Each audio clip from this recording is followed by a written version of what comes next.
The 6-game win streak is here for the Danbury Hat-Tricks. It's their season-long, and they also have a season-long 9-game point streak as well as they go off to Port Huron, Michigan this weekend to take on the Port Huron Prowlers at the beginning of a 3-game road trip.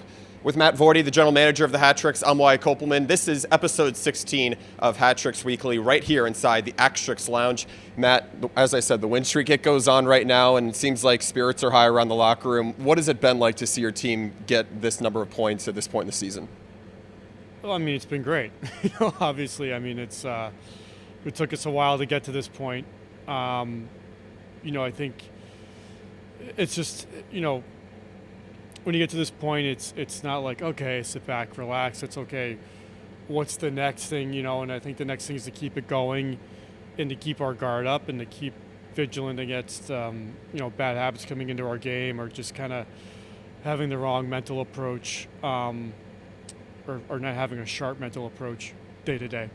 You mentioned just having that sharp approach and what it takes to play 60 minutes of hockey, not letting the guard down. It was the 9th come-from-behind victory on Saturday against the Dashers Hockey Club after the team had trailed 1-0 in the first 4 minutes. What kind of energy and drive did you see from your team to make those 6 goals unanswered happen? Well, I think they were able to mentally turn themselves around. I think, to be perfectly honest, we took them a little bit lightly and, It showed. They went up 2-0 pretty quick. We came back, we tied it up, and then we ran away with it. But, that's kind of what I was just talking about is where we have to be a little more mentally consistent, game to game, shift to shift, and not take things for granted. I think we're a really good team. I think sometimes our confidence just bites us in the where. Sometimes it happens, and right now this is the time to, of course, make sure that's consistent going into games, especially with 20 of them left in the regular season. This team has vaulted ahead of Watertown and Port Huron for second in the Empire Division. But as you look at this week in practice, what's the energy levels like? What's the team looking to improve on next going into Port this weekend? Well, I think, we're playing a pretty good opponent in Port. I mean, they had some tight games with Danville. That said, we have to go in there understanding, okay, we're in second place right now. I think it's 4 points. 4 points ahead. There's still 2.5 months left.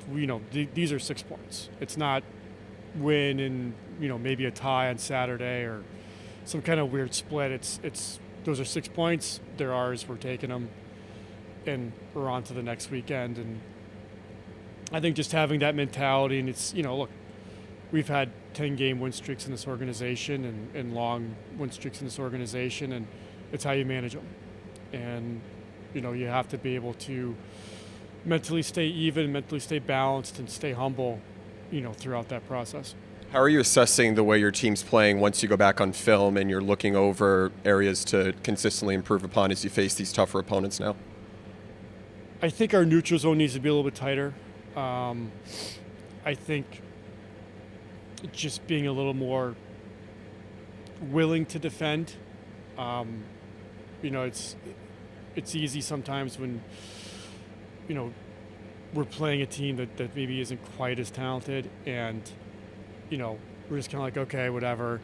And kind of getting away from that mentality, not letting that leak into our minds, into our game. I think continually, getting the puck in, getting physical on the forecheck, a little more net front presence, a little more generating and manufacturing goals, not just off the rush or off the power play, but, 5-on-5 off our zone entries. You mentioned the importance of building on net front presence, still trying to build upon a couple other things as well. When you look at this team and where it was 6 weeks ago, albeit it didn't have everybody on its roster now compared to now, what are some of the things that stand out to you about the way it's improved in its aspects? I think mentally we've gotten stronger. I think we're maturing. Like I said, in some earlier interviews, we have some young guys. And I think we have some guys that they've been on some winning teams and they've cruised. And I think, when you have that, yes, you have a winning experience, but you also have kind of, okay, we can be on cruise control. And the cruise control just has to get ripped out. And I think we took some things for granted. I think when we went to Blue Ridge, we took them for granted, and it really bit us hard, and I think we've learned some lessons from that. How have you noticed the veteran leaders in this locker room? I talked to Corey Anderson last week. A couple other guys I've spoken with throughout the season. How have you noticed them sort of steer the ship and make sure that the team is disciplined and, of course, stays on track mentally going into weekends? Well, I think, backing up your words with actions. Anyone can go in there and say whatever, but it's then what you do on the ice. And Corey's a pretty good example. He's been one of our better forwards. I think, a week ago against Hudson Valley on that Sunday, he really picked us up and we needed it. He's a guy who does walk he walks his talk, and I think a lot of our leaders do. I think all of our leaders do, and I think that's a strength of our team. On the power play during this win streak, this team is 13 for 25, and it seems like the game against HC Venom, I believe the team had 6 power play goals during that game. How encouraging is it to see the power play starting to improve in the right direction? I just think sometimes with the power play, especially this point in the season, it's just a little bit of confidence. I think all power plays at all levels, they ebb and flow sometimes, and sometimes you just need a little bounce here or, a big game like that there to kind of get it going and to get some rhythm and flow. And it's one of those things. I think sometimes you can overthink it or over focus on it, and it's really just more about feel and confidence and trusting your unit.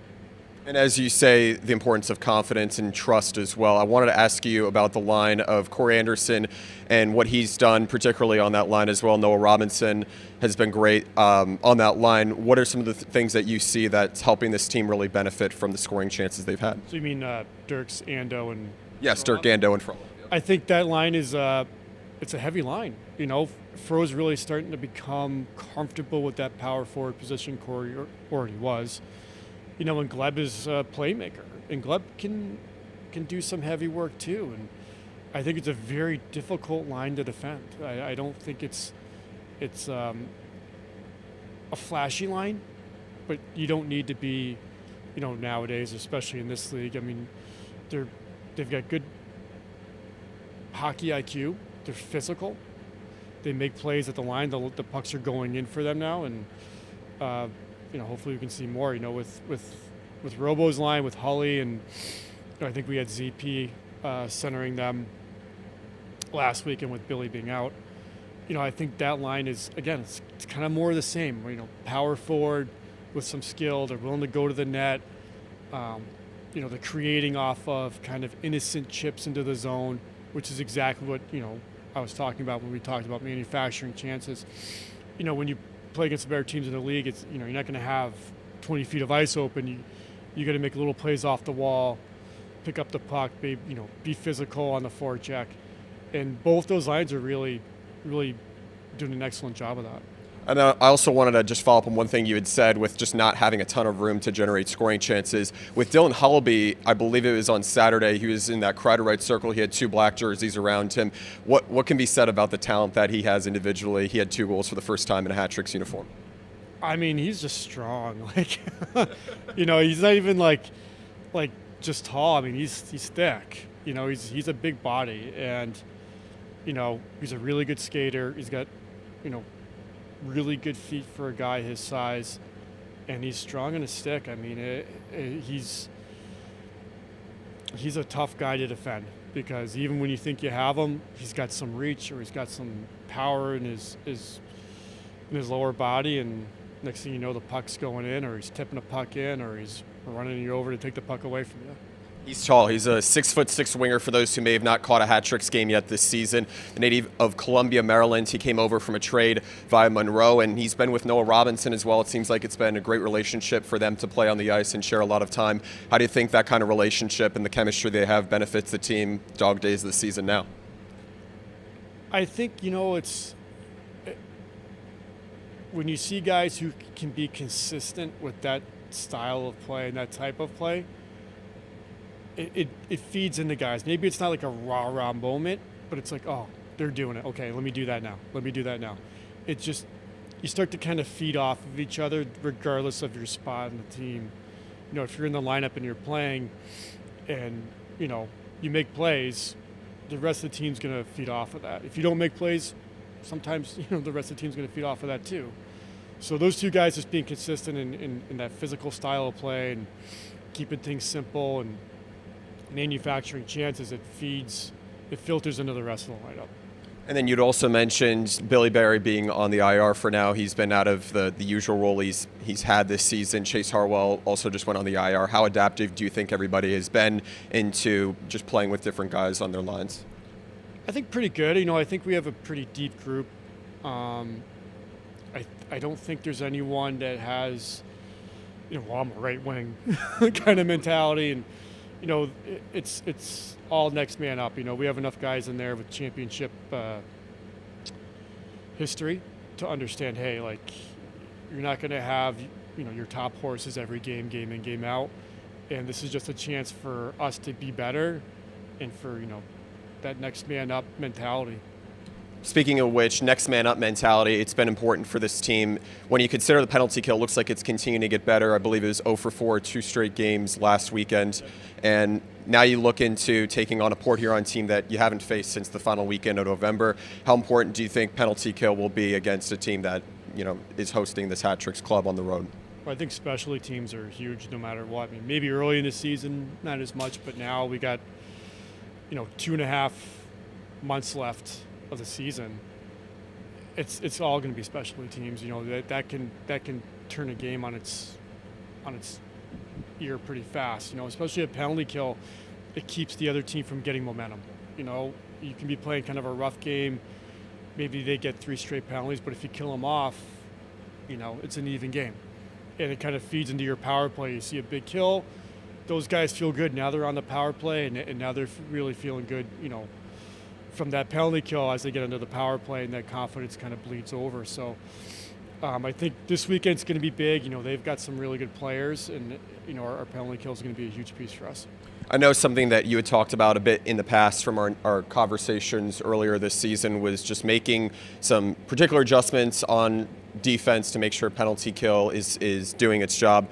What are some of the tendencies that you see your players picking up on and really instilling to make sure that the penalty kill is doing its job? I think just kind of controlling our feet. It's little details that even guys at this level forget. Is you're stick on the ice. Like when you're on the PK, it's really just about defending that cross seam. I think understanding how to go on a trigger. So what that means is, on a rebound, a loose puck, a 50-50 puck, a bobble puck, eliminating body, and then, your buddy's coming in and cleaning out the puck. I think less is more is probably the best way to put it, and they're starting to understand that.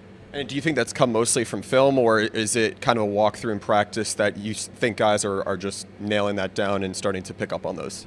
I think in practice they're starting to nail it down. I think, experience is a great teacher. You get,